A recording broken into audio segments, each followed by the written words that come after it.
Today, we need a national bank.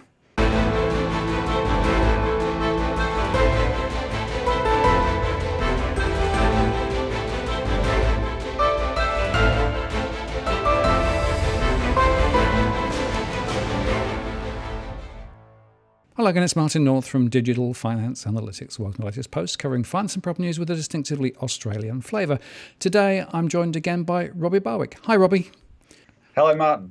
Hello, good to see you again, Robbie. And hanging in there? Yes, getting used to a new reality, but hopefully it won't last forever. Yeah, well, let's hope not. But there is a very important conversation we need to have today about how we get our financial system into the right place to support the economy beyond. And it's all about the national bank, isn't it? It is. I think one way people should understand this is, we certainly have a crisis at the moment. The government's wheeling out huge amounts of money that they're borrowing for. And what they're doing is putting a lot of the economy on life support.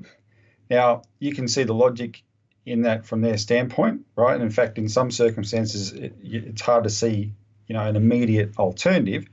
Except the point I want people to think about is this: if the essential part of the economy is still going, right? We need it. Where those people have their jobs, those businesses and industries that we have in the essential part of the economy are going. We have to incur so much debt to put so much of the economy on life support because so much of our economy is non-essential. That's a real problem we have. Right, this is Australia's economic Achilles heel. What can we do to make our economy essential again?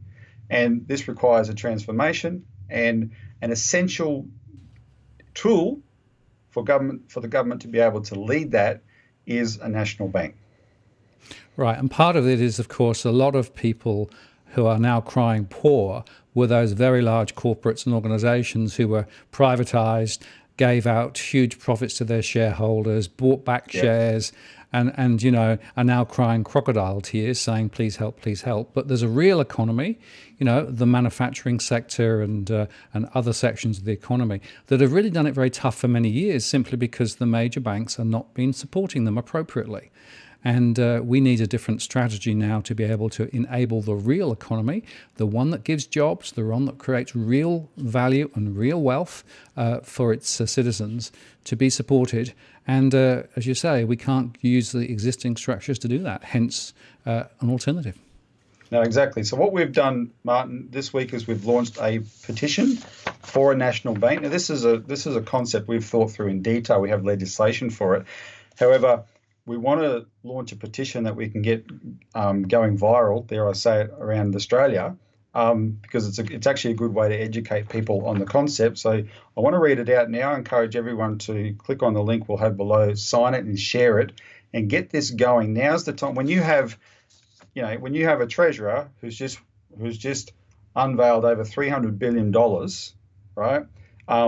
Just like our argument with the global financial crisis 10 years ago, if that money had actually been invested, right, it would have made a huge difference instead of what it ended up doing. Same with this. Instead of just putting the things on life support, let's put it to work. So here's what the petition says. For national survival, Australia needs a national bank now. To the Honourable the Speaker and members of the House of Representatives, this petition of concerned Australians draws to the attention of the House that Australia is in a national emergency, facing the combined crisis of a public health threat and economic collapse. The economic crisis, however, is not primarily due to the health threat, but to decades of economic policies that dismantled Australia's industrial capacity and infrastructure, including and especially healthcare, while inflating a bubble in financial services and real estate. Australia has become extremely dependent on foreign capital and foreign imports, leading to the highest levels of foreign debt and household debt in its history. The economic crisis was therefore inevitable. Its cause is the same reason Australia is ill-equipped to combat the health threat. For national survival, this economic situation must be turned around fast. We therefore ask the House to immediately establish a national bank to finance an emergency economic mobilisation without borrowing from overseas, just as the original Commonwealth Bank, the People's Bank, provided the credit for Australia's miraculous World War II mobilisation that transformed the economy into a productive powerhouse. A national bank would harness and direct public credit into long-term nation-building infrastructure projects and a massive expansion of productive industries, especially immediately in the production of healthcare supplies and equipment. Be a vehicle for Australians, including superannuation funds, to invest in the nation's economic development for a guaranteed long-term return. Support the financial system that serves the real economy, not financial speculation, and restore public confidence. That's the petition, right? There's a few things that's worth noting about that in terms of what the bank can do. You know, one of the things that the Citizens Party is at pains to do, Martin, not that we're against coming up with creative new ideas if necessary, but we've gone back to our immediate history in Australia and just looked at the things that worked, right? And the legislation we've written for a national bank is based on how the Commonwealth Bank worked at its best, right? Just adapted for a modern setting. And you know, when you see the examples of how the bank worked, and both the two best examples are in both world wars, because the private banks were not really game in that context to challenge it. The private banks have always hated the idea of a public bank, right? They don't want the competition. But look where the private banking private sector profit-driven economy has led now, right? This is the economy they want. The main recommendation of the famous Campbell report in 1981 was to privatise all government banking functions, right? Get rid of all that's why they hate it. So anyway, 2 world wars, we had periods where the bank had to do its job, and the private sector didn't quibble as much, and it did brilliant work. You know, in 1914 there was a global financial panic, right? And our Commonwealth Bank was then brand new, and it was a star. It guaranteed all. It kept the system here stable. And when I say kept it stable, not in the way the Financial Stability Board and APRA does, right? It actually it provided stability in the form of the main basis of a banking system is the confidence of the public, right? It kept the public confident in the banking system by saying we guarantee all deposits, and there was no run on the banks in Australia, and even the run on the banks in the UK that happened in 1914 in London, massive crisis. The Australian Commonwealth Bank was ballast in the UK system. It did really well.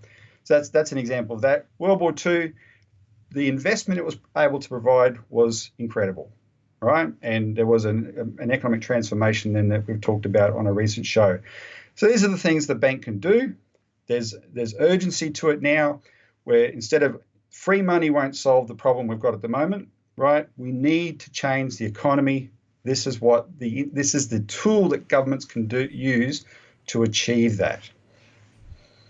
Yeah, and actually it isn't that complicated, is it? If there's a will to do it, it can be done quite quickly, and they can avoid getting the deadly grip of things like derivatives and international financing and all of those other risks that are actually flowing around the system at the moment. It's a focus very much on the local economy and doing the support that's required. Unlike what the Reserve Bank's up to at the moment, this national bank would not be buying residential mortgage-backed securities, would not be investing in derivatives, would not be investing in, commodities futures. Doesn't do that, right? It's for the real economy and making those investments.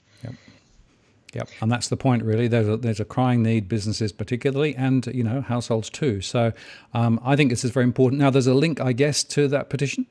Yeah, we'll put it below.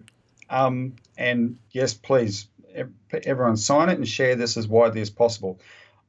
In conclusion, I want to make one point, that just so people can understand how this is not actually, it's not an abstract idea that we can't really act on. There's things that could be being done now. One of the points that we've made in the last few weeks is, although our legislation for a national bank would have to be legislated, that would take quite a while, etc., and still have a political fight to do that, the current federal government already has a current bank. It's what the Greens and Julia Gillard set up. It's called the Clean Energy Finance Corporation. It's there. It's effectively a bank, $10 billion in capital.